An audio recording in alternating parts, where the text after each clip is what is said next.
Estás en Clave Musical del Sur y yo soy Basilio Moreno, un programa dedicado y orientado a los interesados en la música clásica, especialmente en Andalucía, aquí en el sur. Pretendemos compartir un espacio radiofónico de información sobre música clásica. Hablaremos de conciertos realizados y por hacer, escenarios, lugares, músicos, cantantes y todo lo que es relacionado con la música clásica. Entrevistas a personalidades, compositores, intérpretes y aquellas personas que nos permitan ofrecer su lado musical y humano.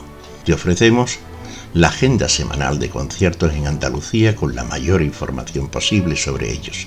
Contamos con un equipo de colaboradores. En Clave Musical del Sur, aquí, en Onda Local de Andalucía, dedicado a los amantes de la música clásica.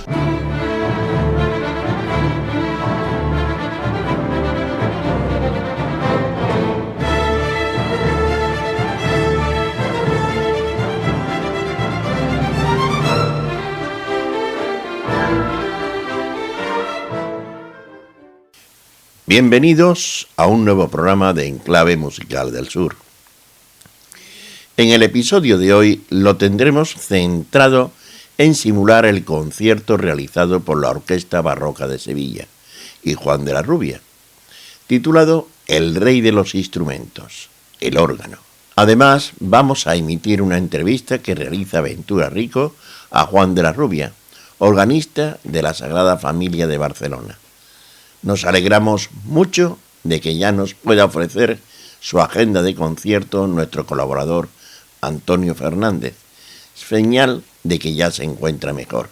Y digo mejor porque ya notarán ustedes que no está al 100%, así que sí habrá agenda Moliní.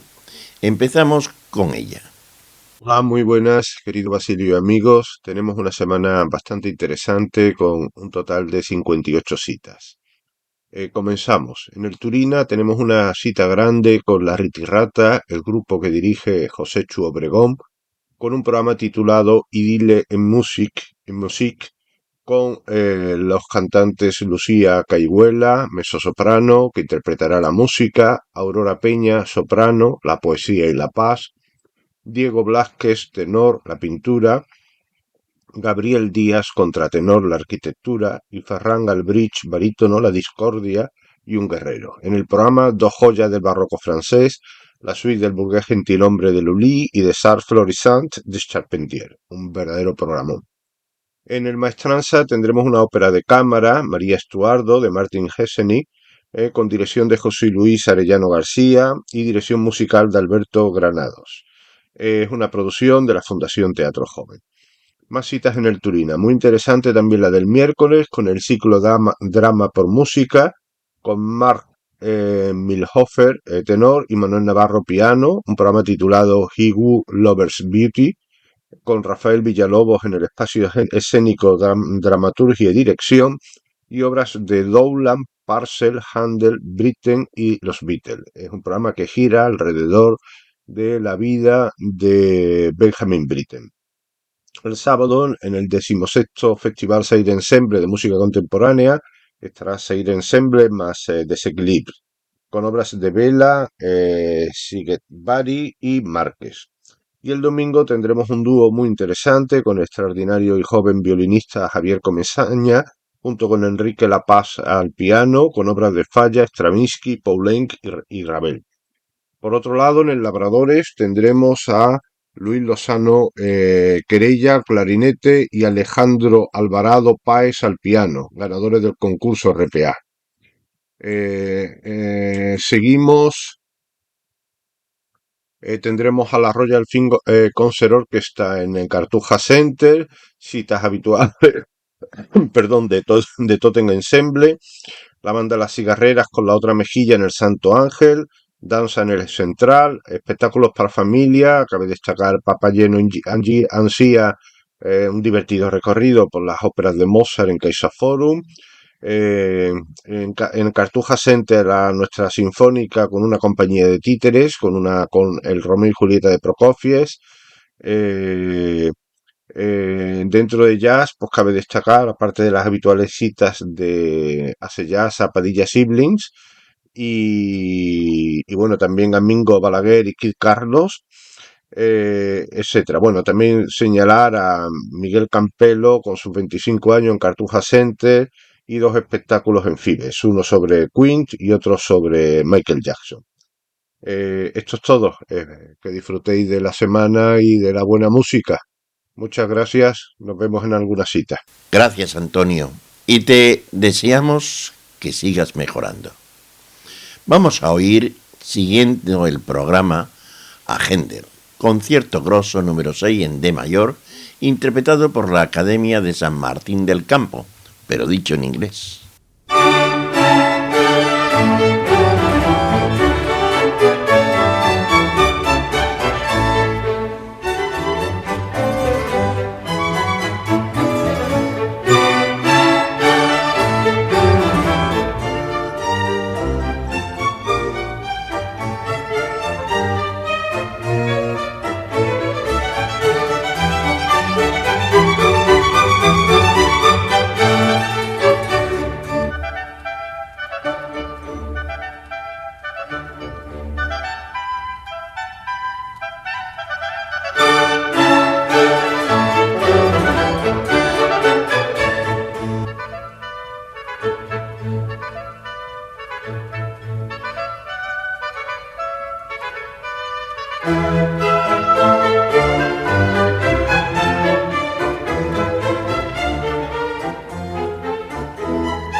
La idea que articula este programa, la asociación entre el órgano y la noción de la realeza. Una poderosa metáfora poética, pero a la vez una realidad histórica, técnica y musical que durante siglos ha situado al órgano en la cúspide del universo instrumental. Su capacidad para abarcar todo el espectro sonoro audible, su potencia inimaginable en espacios arquitectónicos monumentales y su extraordinaria complejidad mecánica explican que ya en el siglo XIV, Guillaume de Machaut se refiere a él como soberano entre los instrumentos. Mozart fijó definitivamente esa corona en 1777, cuando escribió desde Habsburgo a su padre, poco después de tener acceso a un instrumento del constructor Johann Andreas Stein, decía lo siguiente: para mis ojos y oídos, el órgano será siempre el rey de los instrumentos. Sin embargo, este programa propone un juego de equilibrios y licencia. Si el órgano parte como monarca indiscutido, no gobierna en soledad. A lo largo del programa, otros instrumentos reclaman su espacio, dialogan con él y en ocasiones parecen disputar el trono. Es el rey rodeado por rivales. En primer lugar, por el violín, instrumento convertido desde el siglo XVII en el auténtico protagonista de la música instrumental europea y columna vertebral de la orquesta, por lo que emerge como su rival natural. Y más discretamente la flauta dulce, instrumento humilde por excelencia, que recuerda que el órgano no es sino una asamblea de flautas, un cuerpo construido a partir de múltiples voces de aire. Ahora oiremos a Antonio Vivaldi, concierto para violín y órgano por Fabio Biondi.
Antes de seguir con más música, os ofrecemos la entrevista realizada por Ventura Rico a Juan de la Rubia, donde van a hablar de órgano, evidentemente, organista de la Sagrada Familia de Barcelona. Disculpen la calidad del audio, pero merece la pena. Juan, bienvenido, muchas gracias por venir, Bien hallado, gracias. Con nosotros en la orquesta, que es un placer. Bueno, yo creo que Juan es uno de los solistas que brilla hoy en España dentro del mundo de la música antigua, de las personas que tienen ya una grandísima proyección y un gran nombre. Y quisiera preguntarte, después de la mítica Montserrat Torrent, ¿cómo es la salud del órgano en España? ¿Cómo ha sido en todas las generaciones que han venido después? ¿Ahí tiene buena salud? Bueno, ¿cómo está? ¿Cómo está el panorama? Bueno, en primer lugar, el placer es mío también tocar con vosotros, pues una institución maravillosa y prestigiosísima, y para mí es un honor poder estar con vosotros. Gracias. En cualquier caso, atendiendo un poco a lo que me preguntas sobre Montserrat Torrent. Bueno, Montserrat Torrent precisamente ella es otra institución cuasi centenaria, porque aún con 99 años y en activo es un ejemplo para todas las generaciones. Piensa que podría considerarme nieto a nivel generacional, porque estudié con uno de sus profesores o con varios de sus profesores, aunque tuve la suerte de estudiar también con ella, con lo cual podríamos decir que hay casi hasta 3 o 4 generaciones que vienen después de Montserrat Torrent. Quizá yo puedo decir que la mía podría ser la tercera después de ella, y hay una cuarta también, sobre todo porque, bueno, ya hace años que yo también doy clases en las MUC, entonces hay varias generaciones, y además la cuestión del órgano es que tiene un repertorio tan amplio y tan vasto que quizá en música antigua pues se pueden contar pocos los especialistas que brillan, pero los hay, y yo creo que bastantes también. Pero luego, por ejemplo, en el ámbito de la música para órgano romántico, para órgano sinfónico, en el ámbito del bajo continuo, es un instrumento tan versátil que permite que un organista pueda tomar muchos caminos diversos, y creo que hay grandes artistas en España y fuera, españoles, quiero decir, que están haciendo, bueno, carreras extraordinarias. Yo creo que la salud es buena. Mira, has mencionado eso, que quizás es más infrecuente dentro del mundo de la música antigua, esos grandes solistas, porque claro, tampoco hay tanto repertorio, por ejemplo, de órgano solo, por supuesto, pero de órgano con orquesta creo que estamos haciendo como joyas escogidas, porque no hay mucho más, ¿no? Claro, hay un repertorio precioso y maravilloso, pero el órgano o tocaba solo, generalmente, claro, o formaba parte del continuo en la orquesta, con lo cual parte de las cosas que nosotros hacemos, los conciertos para órgano y orquesta de Händel, que como dices son joyas, además frescas, expresivas, espontáneas, porque era eso, ¿no? Estaban escritos como intermedios de ópera, ¿no? Una especie de divertimentos. Son música extraordinaria, tiene muchos conciertos afortunadamente, pero fuera de eso, bueno, hay obras contadas, con lo cual también para mí es un lujo poder interpretar estas obras como solista con vosotros, porque bueno, es una oportunidad fantástica. ¿Y tu vida como organista te repartes en todo tipo de repertorio? Bueno, ¿qué vida llevas? La verdad es que me reparto, y si alguna vez he intentado o he hecho un pensamiento, digamos, para concretar o para especializar, no ha sido muy exitoso. Como continuista me gusta la extensión del organista continuista como director, con la orquesta del Miracle, sí, principalmente también, como organista solista. Me encanta la música de Johann Sebastian Bach, toda su música, y luego la música sinfónica para grandes instrumentos de transmisión eléctrica o neumáticos, o los grandes caballecoles, algo que también he estudiado mucho y me fascina. Y luego la improvisación, desde improvisaciones en estilo hasta improvisación sobre películas de cine mudo, con lo cual es difícil centrarme en una cosa, porque no es que me disperse, pero sí que me gusta ir a otros ámbitos. Sí que es verdad que hay una cosa a la que siempre vuelvo, que es a Bach. Entonces, como les debe pasar a muchísimos colegas, pues porque Bach es algo maravilloso, y tocar Bach es algo siempre en conjunto y como solista es fantástico. Bueno, el concierto que vamos a tocar el sábado es maravilloso, un arreglo que ha hecho Ignacio Ramal para violín, y es una verdadera joya. Yo quisiera decirle a las personas que nos están escuchando que hay una faceta de Juan que quizás no es tan conocida, los que estamos en este mundo sí, que es un gran improvisador, que es algo, por ejemplo, lo que Bach era conocido como un gran improvisador y que hoy no es tan frecuente. ¿Cómo has empezado a desarrollar esto? Cuéntanos un poco. Es verdad que en el órgano o en la figura del organista, quizá fuera de España tradicionalmente o en las últimas décadas, eso sí ha sido una tradición, la del organista improvisador, que sí que se ha mantenido probablemente por la necesidad de improvisar en la liturgia, es decir, de rellenar aquellos huecos que contienen segundos o minutos indefinidos, que no sabes si la pieza será demasiado larga, si será demasiado corta. Finalmente, la improvisación bien hecha, vamos a decir, tiene un alto valor porque básicamente te ajustas a ese tiempo y formas parte con tu música de ese devenir de la liturgia o de la misa, ¿no? Y favoreces que todo vaya, pues eso, tenga un buen ritmo, ¿no?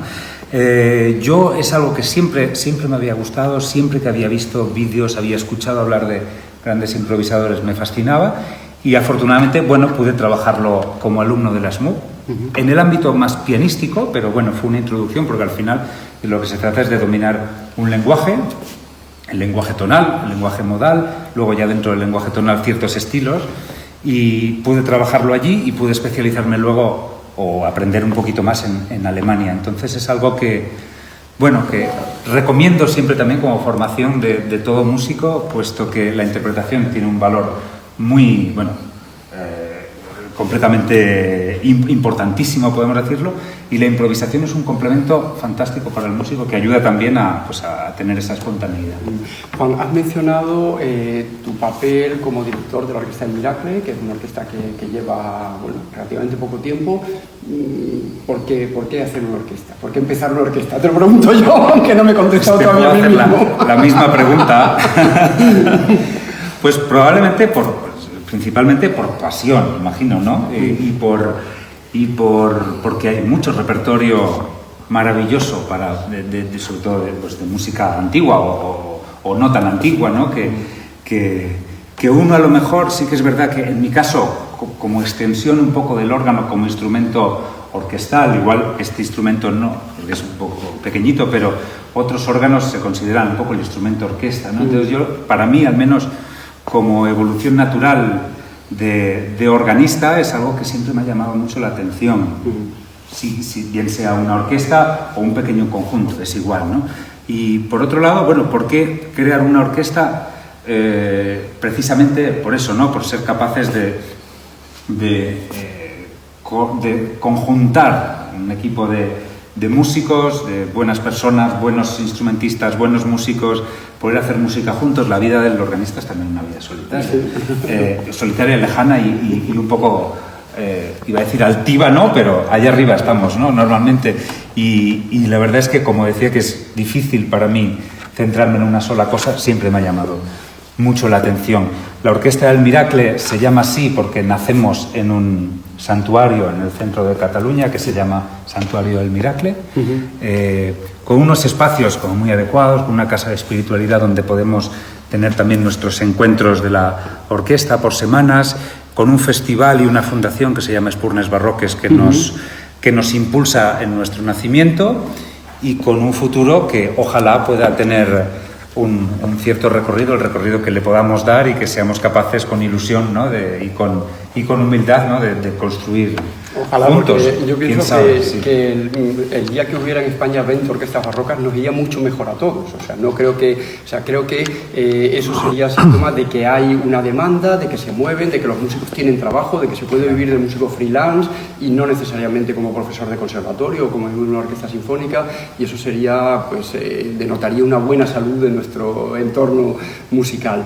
Juan, no sé si quieres hablar también un poco de tu parte, de tu faceta como profesor, cómo te sientes, qué tal funciona el SMUC, así discretamente, bueno, para no molestar a nadie. La SMUC es un centro, mi opinión sobre la SMUC es imposible que sea objetiva porque yo estudié allí, es decir, yo vivo en Barcelona porque en un momento de mis estudios decidí trasladarme a Barcelona para estudiar en un centro que acababa de nacer hace 25 años que se llamaba SMUC, que no sabías muy bien cómo se escribía y que decían que era un centro que nacía, pues eso, joven y con muchas ganas hacer cosas, fui a la SMUC a estudiar y poco después de terminar mis estudios me incorporé como profesor de improvisación en aquel momento. Entonces, bueno, es un centro que me ha dado tantísimas cosas, ¿no? Es un centro muy versátil, podemos decir, con muchos departamentos, con mucha conjunción de diversos estilos de músicos, para lo bueno y para lo malo probablemente, pero yo creo que tiene muchas más cosas buenas que malas eso, y con un buen centro de música antigua también. Y bueno, me siento muy orgulloso de formar parte de ese centro. Además, ahora cumple justo 25 años. Y con respecto a los alumnos, ¿hay buena salud del alumnado? ¿Hay alumnos interesantes que se incorporan a la música antigua? ¿O quizá la ola pasó y hay un cierto receso con respecto a hace 15, 20 años? Esto evoluciona mucho porque es cierto que cuando la SMUC nació era de los pocos centros, por no decir casi prácticamente, no el único, pero de los pocos que incluían un departamento de música antigua. Sí. Perdona porque no sé cómo era aquí en Sevilla. Pero El de Sevilla tengo que decir que fue el primero y es anterior al de Barcelona. Por eso tenía la duda. Tenemos ese honor. Lo que pasa es que, claro, en el momento en que ya empezó el SMUC, por ejemplo, o en otro ámbito musiquene, pero el musiquene no en el ámbito de la música antigua, no pudimos competir, porque realmente aquí había 4 especialidades. Claro, empezó la SMUC con un profesorado internacional de primera línea, con todo un departamento dotadísimo y bueno, digamos que nosotros durante unos años fuimos prácticamente el único departamento de música antigua en España, no el único, pero bueno, que teníamos un cierto. Lo que pasa es que eso a partir de un momento pues ya no fue posible esa competencia, ¿no? Es verdad que todo son olas también, ¿no? El profesorado, los alumnos, las tendencias, las facilidades también para ir a estudiar al extranjero, las becas Erasmus, no sé, el euro, ¿sabes? O sea, claro, hay tantas cosas que al final, y esto hace muchos años, ¿no? Pero sí es verdad que bueno, la SMUC también desde hace unos años trabaja también mucho con el máster de música antigua. Claro, sí. El órgano, nosotros es curioso porque estamos en el departamento de clásica y contemporánea, en tanto que el órgano es un instrumento que toca casi todos los periodos musicales, ¿no? Pero sí que tiene sus conexiones con el bajo continuo, con la improvisación para la música antigua. Siempre que me dicen que esto para Instagram y tal, que seamos breves, pero claro, aquí no vamos a ser breves. Y quería hacerte una última pregunta. Si tú tuvieras un sueño, un deseo, algo, un programa, algo que te gustara muchísimo hacer, ¿qué sería esa cosa que te gustaría tantísimo hacer? Musicalmente, antes he dicho que siempre volvemos a Bach. Bach tiene una cantidad de obras para órgano ingente, grandiosa, con muchas horas de música. Yo siempre me ha gustado Bach y he tocado mucho Bach, pero el porcentaje de obras que he tocado de él, al final, si las juntas con todas, pues no es tanto, ¿no? Me gustaría tener tiempo para preparar toda la integral de Bach. Bueno, ojalá llegue pronto, espero que sí. Vamos a continuar con nuestro programa. Ahora oiremos de nuevo a Händel en el concierto para órgano y orquesta en fa mayor, El Cuco y el Ruiseñor, en este caso por Eugenio Mateos González.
Y para finalizar seguiremos con Händel, con una sonata para trío con músicos impronunciables para mí, pero que suena así.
Aquí finaliza el programa de hoy. Espero les haya gustado, ese es mi deseo. La próxima semana le esperamos con más información musical. Adiós.